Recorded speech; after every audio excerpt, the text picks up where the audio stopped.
March 8th Devotional. Walk in love as Christ has also loved us and given himself for us. Ephesians 5:2. Do you love others? Do you love others as you love yourself? If so, you are undoubtedly in a right relationship with God.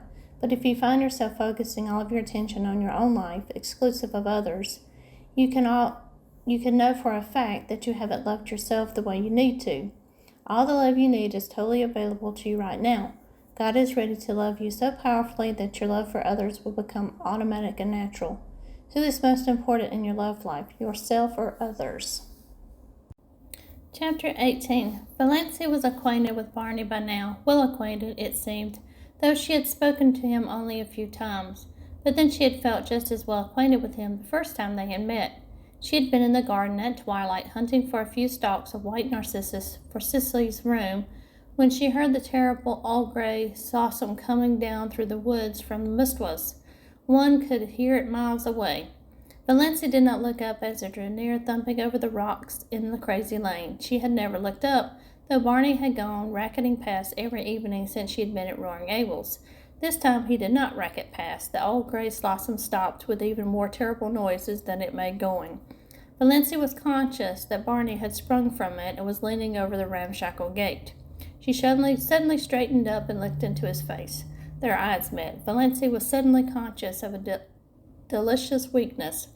Was one of her heart attacks coming on? But this was a new symptom. His eyes, which she had always thought brown, now seen close, were deep violet, translucent and intense. Neither of his eyebrows looked like the other. He was thin, too thin. She wished she could feed him up a bit.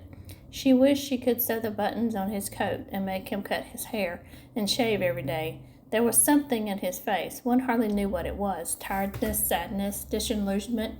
He had dimples in his thin cheeks when he smiled. All these thoughts flashed through Valancy's mind in one moment while his eyes looked into hers. Good evening, Miss Sterling. Nothing could be more commonplace and conventional. Anyone might have said it, but Barney Snaith had a way of saying things that gave them poignancy. When he said good evening, you felt that it was a good evening, and that it was partly his doing that it was. Also, you felt that some of the credit was yours. Valancy felt all this vaguely, but she couldn't imagine why she was trembling from head to foot. It must be her heart, if only he didn't notice it. I'm going over to the port, Barney was saying. Can I acquire merit by getting or doing anything there for you or Sissy? Will you get some salt codfish for us? Asked Valancy. It was the only thing she could think of. Roaring Abel had expressed a desire that day for dinner of boiled salt codfish. When her knights came riding to the Blue Castle, Valancy had sent them on a mini quest, but she had never asked any of them to get her salt codfish. Certainly. You're sure there's nothing else? Lots of room in Lady Jane Grey Slossom, and she always gets back sometime, does Lady Jane. I don't think there's anything more, said Valancy. She knew he would bring oranges for Sissy anyhow. He always did. Barney did not turn away at once. He was silent for a little. Then he said slowly and whimsically, Miss Sterling, you're a brick. You're a whole cartload of bricks to come here and look after Sissy under the circumstances. There's nothing so bricky about that, said Valancy. I'd nothing else to do, and I like it here. I don't feel as if I'd done anything specially meritorious. Mr. Gay is paying me fair wages. I never earned any money before, and I like it. It seemed so easy to talk to Barney Snaith some way, this terrible Barney Snaith of the lurid tales and mysterious past, as easy and natural as if talking to herself. All the money in the world can buy what you're doing for Sissy Gay, said Barney. It's splendid and fine of you, and if there's anything I can do to help you in any way, you only have to let me know. If Roaring Abel ever tries to annoy you. He doesn't. He's lovely to me. I like Roaring Abel, said Valancy frankly. So do I, but there's one stage of his drunkenness perhaps you haven't encountered yet, when he sings ribald songs. Oh yes, he came home last night like that. Sissy and I just went to our room and shut ourselves in where we couldn't hear him. He apologized this morning. I'm not afraid of any Roaring Abel stages. Well, I'm sure he'll be decent to you apart from his inebriated yowls, said Barney, and I've told him he's got to stop damning things when you're around. Why? Asked Valancy slyly, with one of her odd slanted glances and a sudden flake of pink on each cheek, born at the thought that Barney Snaith had actually done so much for her. I often feel like damning things myself. For a moment Barney stared. Was this elfin girl the little old magish creature who had stood there 2 minutes ago? Surely there was magic and devilry going on in that shabby, weedy old garden. Then he laughed. It will be a relief to have someone to do it for you then. So you don't want anything but salt codfish? Not tonight, but I dare say I'll have some errands for you very often when you go to Port Lawrence. I can't trust Mr. Gay to remember to bring all the things I want. Barney had gone away then in his Lady Jane, and Valancy stood in the garden for a long time. Since then he had caught her several times walking down through the barrens whistling. How that whistle of his echoed through the spruces on those June twilights. Valancy caught herself listening for it every evening, rebuked herself, then let herself go. Why shouldn't she listen for it? He always brought Sissy fruit and flowers. Once he bought Valancy a box of candy, the very first box of candy she'd ever been given. It seemed sacrilege to eat it. She found herself thinking of him in season and out of season. She wanted to know if he ever thought about her when she wasn't before his eyes. And if so, what? She wanted to see that mysterious house of his back in the Mistwas Island. Sissy had never seen it. Sissy, though she talked freely of Barney, had known him for 5 years, really knew little more of him than Valancy herself. But he isn't bad, said Sissy. Nobody never ever tell me he is. He can't have done a thing to be ashamed of. Then why does he live as he does? Asked Valancy, to hear somebody defend him. I don't know. He's a mystery. And of course there's something behind it, but I know it isn't disgrace. Barney's Nath simply couldn't do anything disgraceful, Valancy. Valancy was not so sure. Barney must have done something sometime. He was a man of education and intelligence. She had soon discovered that in listening to his conversations and wrangles with roaring Abel, who was surprisingly well read and could discuss any subject other than sun when sober. Such a man would bury himself for 5 years at Muscat and live and look like a tramp if there were not too good or bad a reason for it, but it didn't matter. All that mattered was that she was sure now that she had never seen Sissy Gay's lover. There was nothing like that between them, though he was very fond of Sissy and she of him, as anyone can see. But it was a fondness that didn't worry Valancy. You don't know what Barney has been to me these past 2 years, Sissy had said simply. Everything would have been unbearable without him. Sissy Gay is the sweetest girl I ever knew, and there's a man somewhere I'd like to shoot if I could find him, Barney had said savagely. Barney was an interesting talker with a knack of telling a great deal about his adventures and nothing at all about himself. There was one glorious rainy day when Barney and Abel swapped yarns all afternoon while Valancy mended tablecloths and listened. Barney told weird tales of his adventures with shacks on trains while hoboing it across the continent. Valancy thought she ought to think his stealing rides quite dreadful, but didn't. The story of his working his way to England in a cattle ship sounded more legitimate, and his yarns of the Yukon enthralled her, especially the one of the night he was lost on the divide between the Gold Run and Sulphur Valley. He had spent 2 years out there. Where in all this there was room for the penitentiary and the other things? If he were telling the truth, but Valancy knew he was. Found no gold, he said. Came away poorer than when I went. But such a place to live. Those silences at the back of the north wind got me. I never belonged to myself since. Yet he was not a great talker. He told a great deal in a few chosen words. How well chosen, Valancy did not realize, and he had a knack of saying things without opening his mouth at all. I like a man whose eyes say more than his lips, thought Valancy. But then she liked everything about him, his tawny hair, his whimsical smiles, the little glints of fun in his eyes, his loyal affection for that unspeakable Lady Jane, his habit of sitting with his hands in his pockets, his chin sunk on his breast, looking up from under his mismatched eyebrows. She liked his nice voice, which sounded as if it might become caressing or wooing with very little provocation. She was at times almost afraid to let herself think these thoughts. They were so vivid that she felt as if others must know what she was thinking.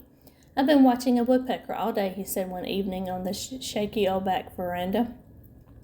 His account of the woodpecker's doings was satisfying. He had often some gay or cunning little anecdote of the wood folk to tell them, and sometimes he and Roaring Abel smoked fiercely the whole evening and never said a word, while Sissy lay in the hammock snug swung between the veranda posts, and Valancy sat idly on the steps, her hands clasped above her knees, and wondered dreamily if she really was a Valancy Sterling, and if there were only 3 weeks since she had left the ugly old house on Elm Street. The barrens lay before her in a white moon splendor where dozens of little rabbits frisked. Barney, when he liked, could sit down on the edge of the barrens and lure those rabbits right to him by some mysterious sorcery he possessed. Valancy had once seen a squirrel leap from a scrub pine to his shoulder and sit there chatting to him. It reminded her of John Foster. It was one of the delights of Valancey's new life that she could read John Foster's book as often as long as she wanted. She read them all to Sissy, who loved them. She also tried to read them to Abel and Barney, who did not love them. Abel was bored, and Barney politely refused to listen at all. "Piffle," said Barney. Chapter 19.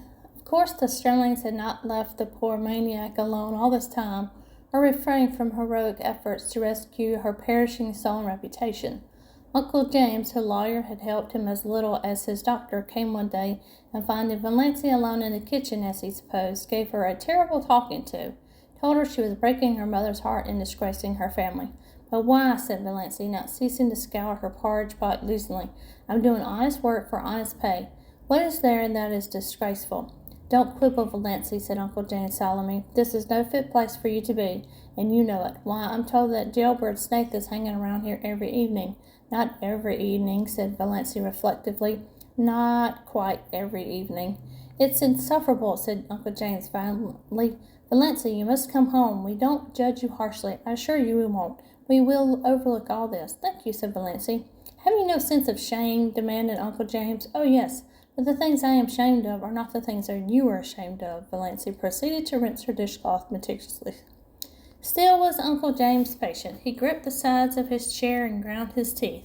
"We know your mind isn't just right. We'll make allowances, but you must come home. You shall not stay here with that drunken, blasphemous old scoundrel." "Were you by any chance referring to me, Mr. Sterling?" demanded roaring Abel, suddenly appearing in the doorway of the back veranda, where he had been smoking a peaceful pipe and listening to old Jim Sterling's tirade with huge enjoyment. His red beard fairly bristled with indignation, and his huge eyebrows quivered. But cowardice was not among James Sterling's shortcomings. "I was, and furthermore, I want to tell you that you have acted an equitous part in luring this weak, unfortunate girl away from her home and friends, and I will have you punished yet for it."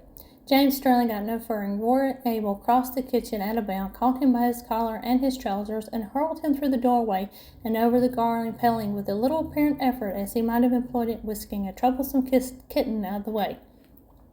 "The next time you come back here," he bellowed, "I'll throw you through the window, and all the better if the window is shut. Coming here thinking of yourself, God, to put the world to rights." Valancey candidly and unashamedly owned to herself that she had seen few more satisfying sights than Uncle James' coat-tails flying out the asparagus bed. She had once been afraid of this man's judgment. Now she saw clearly there was nothing but a rather stupid little village tin god. Roaring Abel turned with his great broad laugh. "He'll think of that for years when he wakes up at night. The Almighty made a mistake in making so many Sterlings. But since they are made, we've got to reckon with them. Too many to kill out. But if they come here bothering you, I'll shoot them off before a cat can lick its ear." The next time they sent Dr. Stalling. Surely Roaring Abel would not throw him into the asparagus beds. Dr. Stalling was not so sure of this, and had no great liking for the task. He did not believe Valancey Sterling was out of her mind. She had always been queer. She was only just a little queerer than usual now, and Dr. Stalling had his own reasons for disliking Roaring Abel. When Dr. Stalling had first come to Deerwood, he had had a liking for long heights and the Mr. Muska. On one of these occasions, he got lost, and after much wandering, had fallen in with Roaring Abel with a gun over his shoulder. Dr. Stalling had contrived to ask his question in about the most idiotic manner possible. He said, "Can you tell me where I'm going?" "How the devil shall I know where you're going?" Gosling retorting Abel contemptuously. Dr. Stalling was so enraged that he could not speak for a moment or two, and in that moment Abel had disappeared in the woods. Dr. Stalling had eventually found his way home, but he had never hankered to encounter Abel again. Nevertheless, he came now to do his duty. Valancey greeted him with a sinking heart. She had to own to herself that she was terribly afraid of Dr. Stalling still. She had a miserable conviction that if he shook his long bony finger at her and told her to go home, she dared not disobey. "Mr. Gay," said Dr. Stalling politely and condescendingly, "may I see Miss Sterling alone for a few minutes?" Roaring Abel was a little drunk, just drunk enough to be excessively polite and very cunning. He had been on the point of going away when Dr. Stalling arrived, but now he sat down in a corner of the parlor and folded his arms. "No, no, mister," he said solemnly, "that wouldn't do. Wouldn't do at all. I've got the reputation of my household to keep up. I've got to chaperone this young lady. Can't have any sparking going on here behind my back." Outraged Dr. Stalling was so terrible that Valancey wondered how Abel could endure his aspect, but Abel was not worried at all. "Do you know anything about it anyway?" he asked genially. "About what?" "Sparking," said Abel coolly. "Poor Dr. Starling, who never married because he believed in a celibate clergy, would not notice his ribald remark." He turned his back on Abel and addressed himself to Valancy. "Miss Sterling, I am here in response to your mother's wishes. She begged me to come. I am charged with some messages from her. Will you," as he wagged his forefinger, "will you hear them?" "Yes," said Valancy, faintly eyeing the forefinger, and had a hypnotic effect on her. "The first is this. If you will leave this house," interjected Roy Abel, "House, trouble with impediment in your speech, ain't you, mister? This place, and return to your home, Mr. James Sterling will himself pay for a good nurse to come here and wait on Miss Gay." Back of her terror, Valancy smiled in secret. Uncle James must indeed regard the matter as desperate when he would loosen his purse strings like that. At any rate, her clan no longer despised her or ignored her. She'd become important to them. "That's my business, mister," said Abel. "Miss Sterling can go if she pleases, or stay if she pleases. I made a fair bargain with her, and she's free to conclude it when she likes. She gives me meals that stick to my ribs. She don't forget to put salt in the porridge. She never slams doors, and when she has nothing to say, she don't talk. That's uncanny in a woman, you know, mister. I'm satisfied. If she isn't, she's free to go. But no woman comes here in Jim Sterling's pay. If anyone does," and Abel's voice was uncannily bland and polite, "I'll splatter the road with her brains. Tell him that A. Gay's compliments." "Dr. Starling, a nurse is not what Sissy needs," said Valancy earnestly. "She isn't so ill as that yet. What she wants is companionship, somebody she knows and likes just to live with her. You can understand that, I'm sure. I understand that your motive is quite commendable." Dr. Starling felt that he was very broad-minded indeed, especially as in his secret soul he did not believe Valancy's motive was commendable. He hadn't the least idea what she was up to, but he was sure her motive was not commendable. When he could not understand a thing, he straightway condemned it. Simplicity itself. "But your first duty is your mother. She needs you. She implores you to come home. She will forgive everything if you will only come home." "That's a pretty little thought," remarked Abel meditatively, as he ground some tobacco up in his hand. Dr. Starling ignored him. "She entreats but, Miss Sterling, Dr. Starling, remember that he was an ambassador of Jehovah. I command, as your pastor and spiritual guide, I command you to come home with me this very day. Get your hat and coat and come now." Dr. Starling shook his finger at Valancy. Before that pitiless finger she drooped and wilted visibly. "She's giving in," thought Warring Abel. "She'll go with him. Beats all the power these preacher fellows have over women." Valancy was on the point of obeying Dr. Starling. She must go home with him and give up. She relapsed back to Dolph Sterling again, and for a few remaining days or weeks to be the cowed, futile creature she had always been. It was her fate, typified by the relentless, uplifted forefinger. She could no more escape from it than Roaring Abel from his predestination. She had it as the fascinated bird eyes the snake. Another moment fears the original sin, suddenly said, still, small voice, way back of Valancy's consciousness. Almost all the evil in the world has its origin in the fact that someone is afraid of something. Valancy stood up. She was still in the clutches of fear, but her soul was her own again. She would not be false to that inner voice. "Dr. Starling," she said slowly, "I do not, at present, owe any duty to my mother. She is quite well. She has all the assistance and companionship she requires. She does not need me at all. I am needed here. I am going to stay here." "There's spunk for you," said Roaring Abel admiringly. Dr. Starling dropped his forefinger. One could not keep on shaking a finger forever. "Miss Sterling, is there nothing that can influence you? Do you remember your childhood days perfectly and hate them? Do you realize what people will say, what they are saying?" "I can imagine it," said Valancy with a shrug of her shoulders.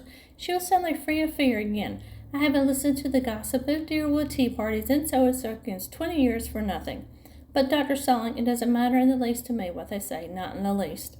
Dr. Starling went away then, a girl who cared nothing for public opinion, over whom sacred family ties had no restraining influence, who hated her childhood memories. Then Cousin Georgiana came on her own initiative, for nobody would have thought it worthwhile to send her. She found Valancy alone, weeding the little vegetable garden she had planted, and she made all the platitudes pleased she could think of. Valancy heard her patiently. Cousin Georgiana wasn't a bad old soul. Then she said, "And now that you've got all that out of your system, Cousin Georgiana, can you tell me how to make creamed codfish that it would not be as thick as porridge and salt as the Dead Sea?" "Well, we'll just have to wait," said Uncle Benjamin. "After all, Sissy Gay can't live long. Dr. Marsh tells me she may drop off any day." Mrs. Frederick wept. It would have really been so much easier to bear if Valencia had died. She could have won mourning then. Chapter 20. When Abel Gay paid Valancy her first month's wages, which he did promptly, and bills reeking with the odor of tobacco and whiskey, Valancy went into Deerwood and spent every cent of it. She got a pretty green crepe dress with a girdle of crimson beads at a bargain sale, a pair of silk stockings to match, and a little crinkled green hat with a crimson rose in it. She even bought a foolish little bee-ribboned and belace nightgown. She passed the house on M Street twice. Valancy never even thought about it as home, but saw no one. No doubt her mother was sitting in the room this lovely June evening playing solitaire and cheating. Valancy knew that Mrs. Frederick always cheated. She never lost a game. Most of the people Valancy met looked at her seriously and passed her with a cool nod. Nobody stopped to speak to her. Valancy put on her green dress when she got home. Then she took it off again. She felt so miserably undressed in its low neck and short sleeves, and that low crimson girdle around her hips seemed positively indecent. She hung it up in the closet, feeling flatly that she had wasted her money. She would never have the courage to wear that dress. John Foster's arraignment of fear had no power to stiffen her against this. And this one thing, habit and custom, was still all-powerful. Yet she sighed as she went down to meet Barney Snaith in her old snuff-brown silk. That green thing had been very becoming, and she had seen so much in her one ashamed glance. Above it, her eye had looked like odd brown jewels, and the girdle had given her flat figure an entirely different appearance. She wished she could have left it on, but there were some things John Foster did not know. Every Sunday evening, Valancy went to the little Free Methodist church in a valley on the edge of the upback, a spireless little gray building among the pines, with a few sunken graves and mossy gravestones in a small, paling encircled, grass-grown square beside it. She liked the minister who preached there. He was so simple and sincere, an old man who lived in Port Lawrence and came out by the lake in a little disappearing propeller boat to give free service to the people of the small, stony farms back of the hills who would otherwise never have heard any gospel message. She liked the simple service and the fervent singing. She liked to sit by the open window and look out into the pine woods. The congregation was always small. The Free Methodists were few in number, poor, and generally illiterate, but Valancy left those Sundays evenings. For the first time in her life, she liked going to church. The rumor reached Deerwood that she had turned Free Methodist and sent Mrs. Frederick to bed for a day. But Valancy had not turned anything. She went to the church because she liked it, and because in some explicitly way it did her good. Old Mr. Towers believed exactly what he preached, and somehow it made a tremendous difference. Oddly enough, Roaring Abel disapproved of her going to the Hill Church as strongly as Mrs. Frederick herself could have done. He had no use for the Free Methodists. He was a Presbyterian. But Valancy went in spite of him. "We'll hear something worse than that about her soon," Uncle Benjamin predicted gloomily. They did. Valancy could not quite explain, even to herself, just why she wanted to go to that party. It was a dance up back at Chidley Corners, and dances at Chidley Corners were not, as a rule, the sort of assemblies where well-brought-up young ladies were found. Valancy knew it was coming off, for Roaring Abel had been engaged as one of the fiddlers. But the idea of going had never occurred to her until Roaring Abel himself broached it at supper. "Come with me to the dance," he ordered. "It'll do you good. Put some color in your face. You look peaked. You'll want something to liven you up." Valancy found herself suddenly wanting to go. She knew nothing at all of what the dances at Chidley Corners were apt to be like. Her idea of dances had not been fashioned on the correct affairs that went by the name in Deerwood and Port Lawrence. Of course, she knew the Corners dance wouldn't be just like them. Much more informal, of course, but so much more interesting. Why shouldn't she go? Sissy was in a week of apparent health and improvement. She wouldn't mind staying alone in the least. She entreated Valancy to go if she wanted to, and Valancy did want to go. She went to her room to dress. A rage against the snuff-brown silk seized her. Wear that to a party, never. She pulled the green crepe from its hanger and put it on feverishly. It was nonsense to feel so naked just because her neck and arms were bare. That was just her old maidenishness. She would not be ridden by it. On with the dress and the slippers. It was the first time she worn a pretty dress since the organdies of her early teens, and they had never made her look like this. If only she had a necklace or something. She couldn't feel so bare then. She ran down to the garden. There were clovers there, great crimson things growing in the long grass. Valancy gathered handfuls of them and strung them on a cord fastened above her neck that gave her the comfortable sensation of a collar and were oddly becoming. Another circlet of them went around her hair, dressed in the low puffs that became her. Excitement brought these faint pink stains to her face. She flung on her coat and pulled a little twisty hat over her hair. "You look so nice and different, dear," said Sissy. "Like a green moonbeam with a gleam of red in it. It should be such a thing." Valency stooped to kiss her.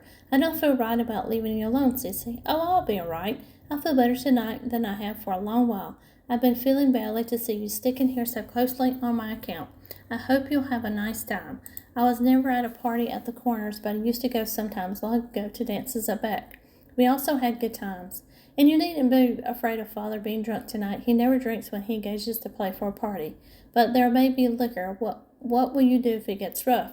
"Nobody would molest me. No, not seriously, I suppose. Father would see that, but it might be noisy and unpleasant." "I won't mind. I'm only going as a looker-on. I don't expect to dance. I just want to see what a party up back is like. I've never seen anything except decorous deerwood." Sissy smiled rather dubiously. She knew much better than Valancy what a party up back might be if there should be liquor, but again there mightn't be. "I hope you'll enjoy it," she repeated. Valancy enjoyed the drive there. They went early, for it was 12 miles to Chilly Corners, and they had to go into Abel's old raggedy top buggy. The road was rough and rocky, like most muscular roads, but full of the austere charm of northern woods. It ran through beautiful purring pines to the ranks of enchantment in the June sunset, and over the curious jade-green rivers of Musca fringed by aspens that were always quivering with some supernatural joy. Roaring Abel was excellent company, too. He knew all the stories and the legends of the wild, beautiful up-back, and he told them to Valancy as they drove along. Valancy had several fits of inward laughter over what Uncle Benjamin and Aunt Wellington et al. Would feel and think and say if they saw her driving with Roaring Abel in that terrible buggy to a dance at Chidley Corners. At first the dance was quiet enough, and Valancy was amused and entertained. She even danced twice herself with a couple of nice up-back boys who danced beautifully and told her she did too. Another compliment came her way, not a very subtle one, perhaps, but Valancy had too few compliments in her life to be over-nice on that point. She overheard two of the up-back young men talking about her in the dark lean-to behind her. "Know who that girl in green is?" "Nope. Guess she's from out front. The port, maybe. Got a stylish look to her. No beaut, but cute looking, I'll say. Just ever seen her eyes?" The big room was decorated with pine and fir boughs and lighted by Chinese lanterns. The floor was waxed, and Roaring Abel's fiddle, purring under his skilled touch, worked magic. The up-back girls were pretty and prettily dressed. Valancy thought it the nicest party she'd ever attended. By 11 o'clock she changed her mind. A new crowd had arrived, a crowd unmistakably drunk. Whiskey began to circulate freely. Very soon almost all the men were partly drunk. Those in the porch and outside around the door began howling "Kawayees" and continued to howl them. The room grew noisy and reeking. Quarrels started up here and there. Bad language and obscene songs were heard. The girls swung rudely in the dances, became disheveled and tawdry. Valancy, alone in her corner, was feeling disgusted and repentant. Why had she ever come to such a place? Freedom and independence were all very well, but one should not be a little fool. She might have known what it would be like. She might have taken warning from Sissy's guarding sentences. Her head was aching. She was sick of the whole thing, but what could she do? She must stay to the end. Abel could not leave until then, and that would probably not until 3 or 4 in the morning. The new influx of boys had left the girls far in the minority, and partners were scarce. Valancy was pestered with invitations to dance. She refused them all shortly, and some of her refusals were not well taken.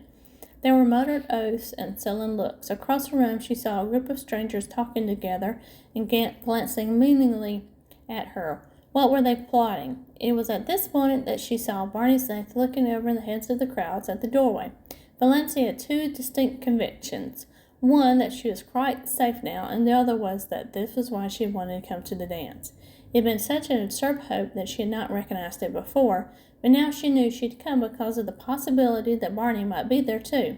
She thought perhaps she ought to be ashamed for this, but she wasn't. After her feeling of relief, her next feeling was one of annoyance with Barney for coming there unshaved.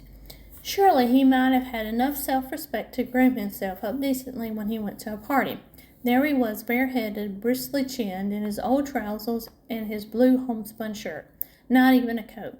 Valancy could have shaken him in her anger. No wonder people believed everything bad of him.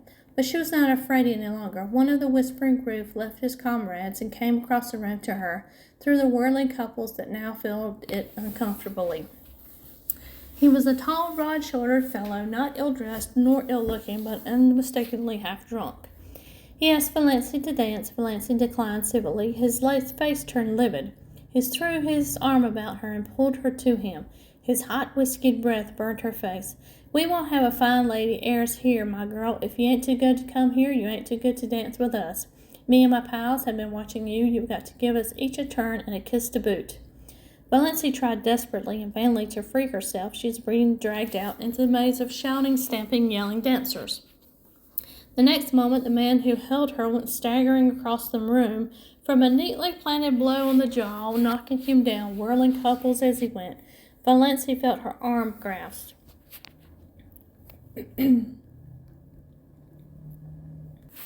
"This way, quick," said Barney Snaith. He swung her out through the open window behind him, vaulted lightly over the sill, and caught her hand. "Quick, we must run for it. They'll be after us." Valancy ran as she had never run before, clinging tight to Barney's hand and wondering why she did not dead in such a mad scamper. Suppose she did, what a scandal it would make for her poor people. For the first time, Valancy felt a little sorry for them. Also, she felt glad that she had escaped from that horrible road. Also glad she was holding tight to Barney's hand. Her feelings were radically mixed, and she had never had so many in such a brief time in her life. They finally reached a quiet corner in the pine woods. The pursuit had taken a different direction, and the whoops and yells behind them were growing faint. Valancy, out of breath, with a crazily beating heart, collapsed in the trunk of a fallen pine. "Thanks," she gasped. "What a goose you were to come to such a place," said Barney. "I didn't know it would be like this," protested Valancy. "You should have known Chidley Corners. It was just a name to me." Valancy knew Barney could not realize how ignorant she was of the regions up back. She had lived in Deerwood all her life, and of course he supposed she knew. He didn't know how she had been brought up. There was no use trying to explain. "When I drifted in at Abel's this evening and Sissy told me you'd come here, I was amazed and downright scared. Sissy told me she was worried about you but hadn't liked to say anything to dissuade you for fear you think she was thinking selfishly about herself, so I came up here instead of going to Deerwood." Valancy felt a sudden, delightful glow, irritating soul and body under the dark pines. So he'd actually come to look after her. "As soon as they stop hunting for us, we'll sneak around to the old Musker Road. I left Lady Jane down there, and I'll take you home. I suppose you've had enough of your party." "Quite," said Valancy meekly. The first half of the way home, neither of them said anything. It would not have been much use. Lady Jane made so much noise they could not even have heard each other anyway. Valancy did not feel conversationally inclined. She was ashamed of the whole affair, ashamed of her folly in going, ashamed for being found in such a place by Barney Snaith. But Barney Snaith, reputed jailbreaker, infidel, forager, and defaulter. Valancy's lips twitched in the darkness as she thought of that, but she was ashamed. And yet she was enjoying herself, was full of a strained exultation, bumping over that rough road beside Barney Snaith. The big trees shot by them. The tall mulleins stood up on the road in stiff, orderly ranks like companies of soldiers. The thistles looked like drunken fairies or tipsy elves as their car lights passed over them. This was the first time she had ever been in a car. After all, she liked it. She was not in the least afraid with Barney at the wheel. Her spirits rose rapidly as they tore along. She ceased to feel ashamed. She ceased to feel anything except that she was part of a comet rushing gloriously through the night of space. All at once, just when the pine woods frayed out to scrub barrens, Lady Jane became quiet, too quiet. Lady Jane slowed down quietly and stopped. Barney uttered an exclamation, got out, investigated, and came apologetically back. "I'm a doddering idiot, out of gas. I knew I was short when I left home, but I meant to fill up in Deerwood, then I forgot all about it in my hurry to get to the Corners." "What can we do?" asked Valancy coolly. "I don't know. There's no gas nearer than Deerwood, 9 miles away, and I don't dare leave you here alone.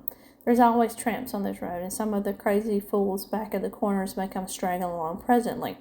There were boys there from the port. As far as I can see, the best thing to do is for us to sit patiently here until some car comes along and lends us enough gas to get us to Roaring Abel's with." "Well, what's the matter with that?" said Valancy. "We might have to sit here all night," said Barney. "I don't mind," said Valancy. Barney gave a short laugh. "If you don't, I needn't. I haven't a reputation to lose." "Nor I," said Valancy comfortably. "Well, we'll just sit here," said Barney. And if we think of anything worthwhile saying, we'll say it. Otherwise, don't. Don't imagine you're bound to talk to me. John Foster says, quoted Valancy, if you sit in silence with a person for half an hour and yet be entirely comfortable, you and that person can be friends. If you cannot, friends you'll never be, and you need not waste time in trying. Evidently, John Foster says a sensible thing once in a while, conceded Barney. They sat in silence for a long while. Little rabbits hopped across the road. Once or twice an owl laughed out delightfully. The road beyond them was fringed with a woven shadow lace of trees. Away off to the southwest, the sky was full of silvery little cirrus clouds above the spot where Barney's island must be. Valancy was perfectly happy. Some things dawn on you slowly. Some things come by lightning flashes. Valancy had a lightning flash. She knew quite well now that she loved Barney. Yesterday she had been all her own. Now she was this man's, yet he had done nothing, and said nothing. He had not even looked at her as a woman, but that didn't matter, nor did it matter that he was or what he had done. She loved him without any reservations. Everything in her went out wholly to him. She had no wish to stifle or to disown her love. She seemed to be his so absolutely that the thought apart from him, thought in which he did not predominate, was an impossibility. She had realized quite simply and fully that she loved him. In the moment when he was leaning on the car door explaining that Lady Jane had no gas, she had looked deep into his eyes in the moonlight and had known. In just that infinitesimal space of time everything had changed. All things passed away and all things became new. She was no longer unimportant, little old maid Valancy Sterling. She was a woman, full of love and therefore rich and significant, justified to herself. Life was no longer empty and futile, and death could cheat her of nothing. Love had cast her out her last fear. Love, what a searing, torturing, intolerably sweet thing it was. This possession of body, soul, and mind was something at its core as fine and remote and purely spiritual as the tiny blue spark in the heart of unbreakable diamond. No dream had ever been like this. She was no longer solitary. She was one of the vast sisterhood of all the women who had ever loved in the world. Barney never need know it, though she would not in the least have minded his knowing, but she knew it, and it made a tremendous difference to her, just to love.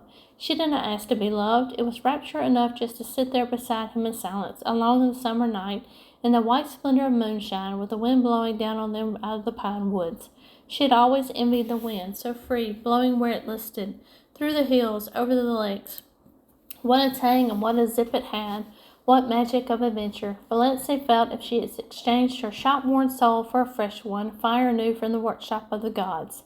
As far back as she could look, life had been dull, colorless, and savorless. Now she had come to a little patch of violets, purple and fragrant, hers for the plucking. No matter who had been in Barney's past, no matter who or what might have been his future, no one else could ever have this perfect hour. She surrendered herself utterly to the charm of the moment. Ever dream of ballooning? Said Barney suddenly. No, said Valancy. I do, often. Dream of sailing through the clouds, seeing the glories of sunset, spending hours amidst of a terrific storm with lightning playing above and below you, skimming above a silver cloud floor under a full moon. Wonderful. It does sound so, said Valancy. I've stayed on earth in my dreams. She told him about her blue castle. It was easy to tell Barney things. One felt he understood everything, even the things you didn't tell him, and she told him a little of her existence before she became to Roaring Abel's. She wanted him to see why she'd gone to the dance up back. You see, I've never had any real life, she said. I'm just breathe. Every door has always been shut to me. But you're still young, said Barney. Oh, I know, yes, I'm still young, but that's so different from young, said Valancy brittlely. For a moment she was tempted to tell Barney why her years had nothing to do with her future, but she did not. She was not going to think of death tonight. Though I was never really young, she went on, until tonight, she added in her heart. I had never a life like other girls. You couldn't understand why. She had a desperate desire that Barney should know the worst about her. I didn't even love my mother. Isn't it awful that I don't love my mother? Rather awful for her, said Barney dryly. Oh, she didn't know it. She took my love for granted, and I wasn't any use or comfort to her or anybody. I was just a vegetable, and I got tired of it. That's why I came to keep house for Mr. Gay and looked after Sissy. And I suppose your people thought you'd gone mad. They did, and do, literally, said Valancy. But it's a comfort to them. They'd rather believe me mad than bad. There's no alternative, but I've been living since I came to Mr. Gay's.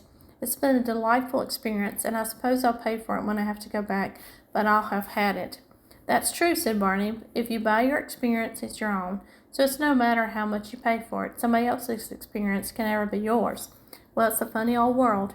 You think it's really old? Asked Valancy dreamily. I've never believed in that, June.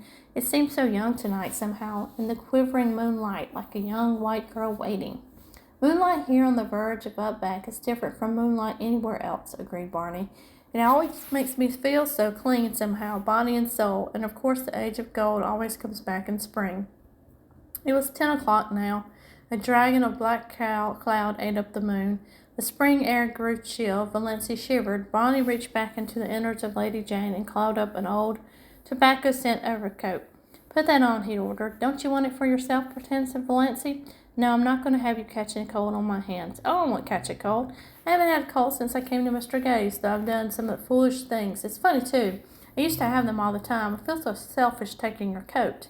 You've sneezed 3 times. No winding up your experience back with a gripe or pneumonia.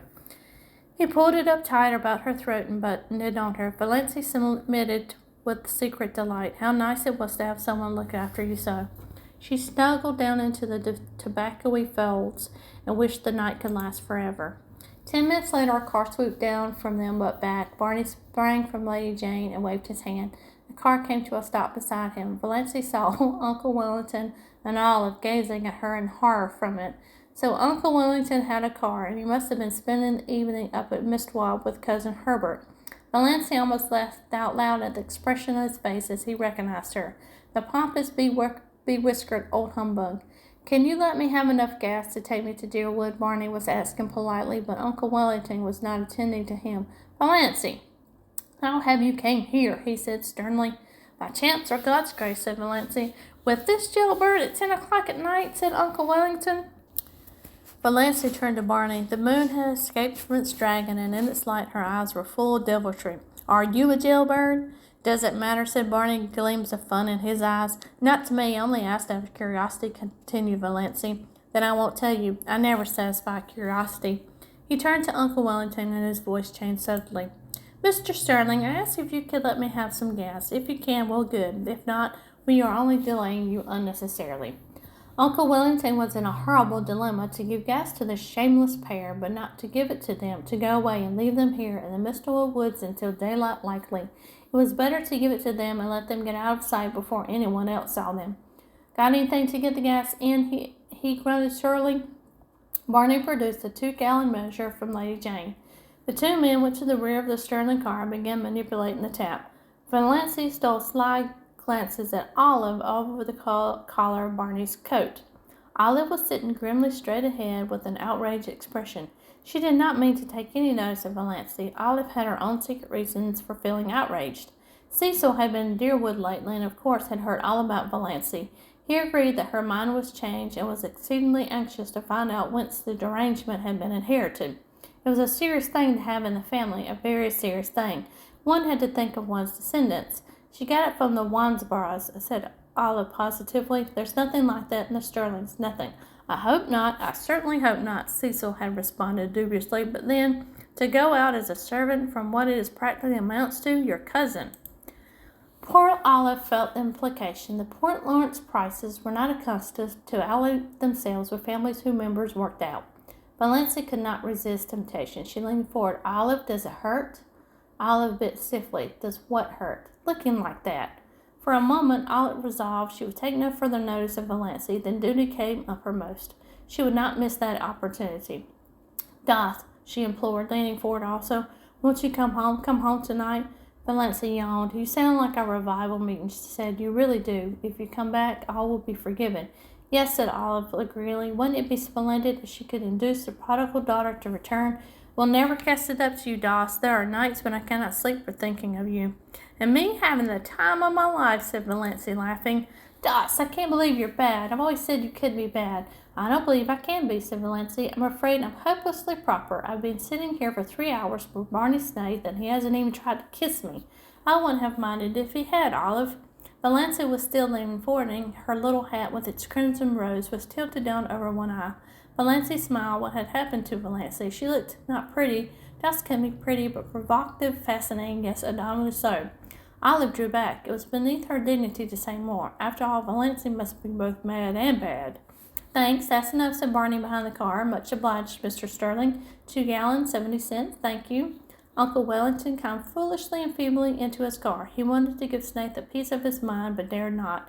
Who knew what the creature might do if provoked? No doubt he carried firearms. Uncle Wellington looked indecisively at Valencia, but Valencia had turned her back on him and was watching Barney pour the gas into Lady Jane's maw. Drive on, said Olive decisively. There's no use in waiting here. Let me tell you what she said to me. The little hussy, the shameless little hussy, said Uncle Wellington. And that was the end of chapter 1. Chapter 22. The next thing the Sterlings heard was that Valencia had been seen with Barney Snaith in a movie theater in Port Lawrence, and after it at supper at a Chinese restaurant there. This was quite true, and no more was surprised than Valencia herself. Barney had come along and Lady Jane one dim twilight and told Valencia unceremoniously if she wanted to drive to hop in. I'm going to the port. Will you go with me? His eyes were teasing. There was a bit of defiance in his voice. Valencia, who did not conceal from herself that she would have gone anywhere with him to any place, hopped in without more ado. They tore into and through Deerwood. Mrs. Frederick and Cousin Stickles, taking a little air on the veranda, saw them whirl by in a cloud of dust and sought comfort in each other's eye. Valencia, who in some dim pre-existence had been afraid of a car, was hatless and her hair was blowing wildly round her face. She was certainly come down with bronchitis and died roaring Abel's. She wore a low-necked dress and her arms were bare. That Snaith creature was in his shirt-sleeve smoking a pipe. They were going at the rate of 40 miles an hour, 60, Cousin Stickles averred. Lady Jane could hit the pike when she wanted to, so Valencia waved her hand gaily to her relatives. As for Mrs. Frederick, she was wishing she knew how to go into hysterics. Was it for this, she demanded in hollow tones, that I suffered the pangs of motherhood? I will not believe, said Cousin Stickles solemnly, that our prayers will not yet be answered. Who will protect that unfortunate girl when I'm gone? Moaned Miss Frederick. As for Valencia, she was wondering if it could be really only a few weeks since she had sat there with them on that veranda, hating the rubber plant, pestered with the teasing questions like black flies, always thinking of appearances, cowed because of Aunt Wellington's teaspoons and Uncle Benjamin's money, poverty-stricken, afraid of everybody, envying Olive, a slave to moth-eaten traditions, nothing to hope for or expect. And now every day was a gay venture. Lady Jane flew over the 15 miles between Deerwood and the port, through the port. The way Barney went past traffic policemen was not holy. The lights were beginning to tinkle out like stars in the clear lemon-hued twilight air. This was the only time Valencia ever really liked the town, and she was crazy with the delight of speeding. Was it possible she had never been afraid of her car? She was perfectly happy riding beside Barney. Not that she deluded herself into thinking it had any significance. She knew quite well that Barney had asked her to go on the impulse of the moment, an impulse born of the feeling of pity for her and her starved little dreams. She was looking tired after a wakeful night with a heart attack, followed by a busy day. She had so little fun. He had given her an outing for once. Besides, Abel was in the kitchen, at the point of drunkenness, where he was declaring he did not believe in God and beginning to sing the ribald songs. It was just as well she should be out of the way for a while. Barney knew roaring Abel's repertoire. They went to the movie. Valencia had never been to a movie, and then finding a nice hunger upon them, they went and had fried chicken, unbelievably delicious, in the Chinese restaurant. After which they rattled home again, leaving a devastating trail of scandal behind them. Mrs. Frederick ate up going to church altogether. She could not endure her friends' pitying glances and questions. But Cousin Stickles went every Sunday. She had said they had been given a cross to bear.